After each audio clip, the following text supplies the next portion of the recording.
analista, yo no voy a decir invitado porque no es invitado, además es parte de esta casa, siempre lo ha sido y se ha unido al equipo de consultores políticos expertos en la situación y la geopolítica entre Rusia y Ucrania. Manolo González Moscote, buenos días, ¿cómo estás? Muy buenos días, José Alfonso. Muy bien, excelente y con gusto de conversar contigo y los oyentes esta mañana de miércoles 30, día de San Pago, ¿no? Bueno, sí, por ahí, mañana es que amanece, sí, entre hoy y mañana llega Sancheque, entre Sí, hoy y mañana. Y vienen sí, dólares, no sí. vienen rublos. Óyeme, ¿qué Hombre, análisis tienes tú a lo ocurrido ayer? Dice Rusia que están dispuestos a retirarse, aunque anoche han bombardeado una de las ciudades, no recuerdo el nombre ahora. Por otra parte, Ucrania acepta ser parte de la Unión Europea y no de la OTAN. Dice Biden que si él no ve resultados sustanciales, él no se reúne con Putin. Cuéntame, ¿cómo lo ves tú? bueno, mira, primero que tú sabes que hay que darle un chance a la diplomacia, lo decía yo anoche en CNN, en Panorama Mundial, hay que darle un chance a la diplomacia porque definitivamente lo que ha pasado allí en Ucrania es algo terrible, esa carnicería en la que Putin apostó y por supuesto que el mundo le dio la espalda. Lo cierto es que la economía rusa, o sea, ¿qué tienes tú de telón de fondo? Tienes la economía rusa maltrecha, complicada la situación económica de Rusia internamente. Las compañías extranjeras todas prácticamente salieron huyendo de Rusia o la gran mayoría. Tienes a la vuelta de la esquina un Putin que no pudo ganar una guerra en 48 horas como le dijeron sus generales. Tienes a un Putin saliendo corriendo a buscar armas a China porque se le estaban agotando. Unos soldados mal vestidos que hasta se congelaban allí en el centro de operaciones. Del otro lado tienes a una Ucrania que estaba a punto de recibir, o seguramente recibirá, los Stringers, los Javelin y todas estas armas de nueva generación que pondrían en calzas prietas a Mr. Putin. ¿Por qué? Porque sencillamente estas armas tienen un poder ofensivo increíble y aparte de eso, que es lo más interesante, es que ya venía el ejército de Ucrania tomando ciudades y pueblos. O sea, Putin aquí tenía dos alternativas. O se iba derrotado de Ucrania totalmente, porque ya entraba esa nueva artillería pesada de la OTAN, o bombardeaba nuclearmente a Ucrania, algo muy difícil, muy distante, o también podría utilizar armas químicas o sencillamente se sentaba a aceptar la realidad y sentarse a negociar con Ucrania, que es lo que pasó ayer finalmente en Turquía. Hay una gran esperanza indiscutiblemente, pero bueno, acuérdate que las partes normalmente hacen unos combates fuertes antes de sentarse a la mesa de negociaciones. Es lo que ha pasado en este momento, ¿verdad? Combate recio porque, bueno, se acordó que igual se iba a negociar en medio de los combates. O sea, que los fusiles no se irían a callar mientras estaban ellos sentados allí en la mesa. Lo que hay hoy es eso, un interés mundial. Lo dijo Erdogan, fíjate que sus palabras surtieron un gran efecto, pareciera que él ya sabía algo. Ahora, tenía que acuérdate que está del otro lado Israel, en negociaciones secretas entre Rusia y Ucrania. No se ha dicho cuál es el fin de esas negociaciones, pero Erdogan lo dijo al comienzo de esos diálogos. Dijo, hombre, aquí sencillamente se necesita un compromiso de ustedes con la paz mundial, una paz para todos. Y bueno, y es que acuérdate que los productos mundiales subieron de precio, en todo el mundo los precios están subidos gracias a esta guerra de Mr. Putin. Y ojo, acuérdate que Ucrania y Rusia producen más del 80-90% de insumos agrícolas, de abonos, sobre todo abonos químicos, para cultivos en el mundo. O sea, si tienes a una Ucrania devastada, tienes a una Rusia encima de una guerra y su economía maltrecha, créeme que los productos en el mundo van a subir en los próximos meses, en los próximos años. Por eso se quiere la paz, se quiere que esta parte del mundo termine esa terrible guerra también, Almora. Ahora bien, tú has dicho algo muy puntual. Viene una escasez de ciertos productos, los dos graneros del mundo que yo tengo entendido y tú lo has reiterado, es Rusia y Ucrania. Hay un dato interesante y es que Josep Borrell ha dicho que ya Europa tiene que acabar de darse cuenta que no puede seguir la dependencia del gas y del petróleo ruso. Pero esas infraestructuras no se montan de la noche a la mañana, mi querido Manolo Yes. González Moscote. O sea, eso le Ujú. toma un tiempo eliminar esa dependencia o reducir esa dependencia, ¿cómo tú lo ves? Bueno, acuérdate que hay dos factores fundamentales en Europa, y es que el primero, que fue impulsado por Angela Merkel, y es que se acaben las centrales nucleares en Europa. Acuérdate que hay varias cerradas, están simplemente en conservación, en mantenimiento, y que la Unión Europea pagó muy fuerte, Bruselas pagó todo esto para más bien depender de gas, de más carbón, pero que no se utilizase energía nuclear, porque acuérdate que después del desastre de Chernóbil, nadie ha querido un desastre similar. A propósito de Chernóbil, fíjate, el movimiento de tantas tropas allí en torno a Chernóbil han producido una nube radioactiva que se ha levantado y puede llegar a Kiev, ¿verdad? Y puede seguir para Europa. En fin, lo cierto es que esto pasó en Europa. Se comenzó a depender más de estos productos a partir de que Angela Merkel, que fue una de las grandes precursoras, impulsaba el hecho de que no se debía utilizar más eh, energía nuclear. Ahora viene otro factor, ¿no?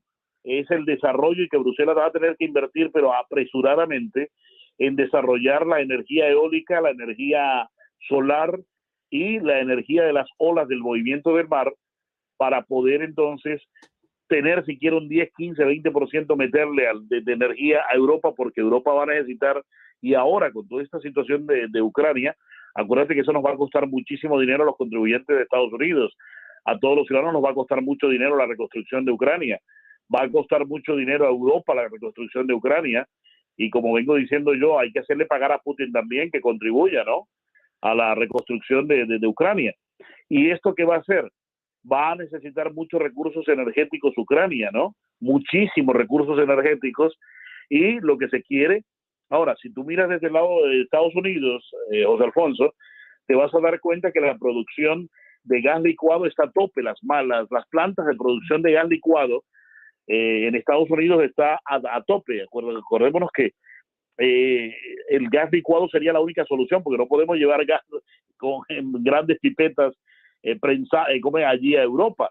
Tenemos que llevarlo en licuado, hay que pasarlo de gas al licuado, y luego volverlo otra vez allá gas en Europa en el proceso a la inversa. Claro, Pero es por justo un problema y un asunto de transporte, ¿no? claro. Entonces, imagínate toda esa situación. Estados Unidos no va a poder suplir toda la necesidad. Japón se ha ofrecido para venderle recursos, sobre todo gas licuado, a Europa para depender menos. Pero ¿sabes lo que viene en Europa? Viene otra cosa mucho más grave, y es que comienza una especie de periodo especial que hubo en Cuba. Bueno, en Europa lo van a implantar, ¿oíste?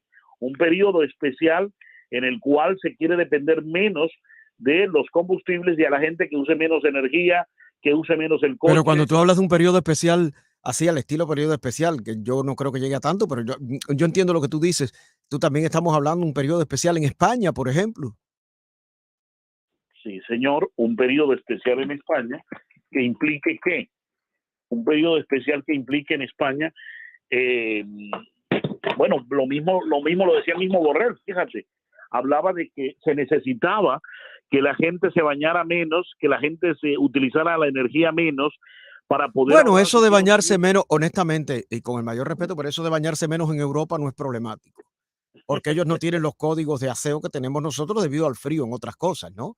Aunque hay gente que se Bueno, baña 2 veces al día. Yo descubrí además esto como jocosidad, ¿no? Tú sabes que yo voy de lo simple a lo profundo, pero me gusta además alternar con el invitado, que no es invitado, es de la casa.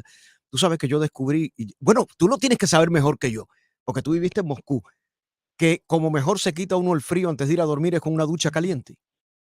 así es, Ah, tú indiscutible. también, ¿verdad? Ah, okey, perfecto. Hombre, hombre.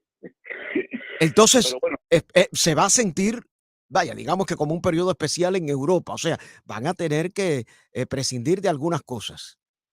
sí señor, es la única manera, José Alfonso, es la única manera para poder eh, ahorrar energía. Se tiene que Claro, hablar ya, se tiene que hablar el próximo año, en los próximos 2, 3 años, de un ahorro del 15 al 20% de energía. Y va a tocar ajustar las cosas en Europa, ¿no? Un claro. poquito menos de auto, más bicicleta, bueno, menos movimiento de todas maneras para utilizar la menor cantidad de energía, para comprarle a Rusia la menor cantidad de combustible posible, depender lo menos posible de Rusia. Es lo ideal, ¿no? Y ahora, ¿hasta dónde? Acuérdate que las sanciones le vienen haciendo mella a Putin. Las sanciones le vienen haciendo mella. Y esas sanciones a Putin, ¿qué van a implicar? Hombre, esas sanciones van a implicar que se las quiten, porque una de las cosas que va a discutir Putin una vez concluyan los acuerdos, fíjate, por eso tiene allá a alguien muy especial, ¿sabías, no? Tiene a Abramovich, nada más y nada más y nada menos que a uno de los ricos más importantes de Rusia, el dueño del Chelsea. Se dice que este fue un regalo de Putin para él, el Mundial de Rusia hace 2 años, 3 años, ¿te acuerdas, no? Claro, me Entonces, acuerdo. bueno, Abramovich está en las conversaciones y fíjate que Abramovich supuestamente fue también producto de un envenenamiento, que esa es una de las cosas curiosas de estas conversaciones.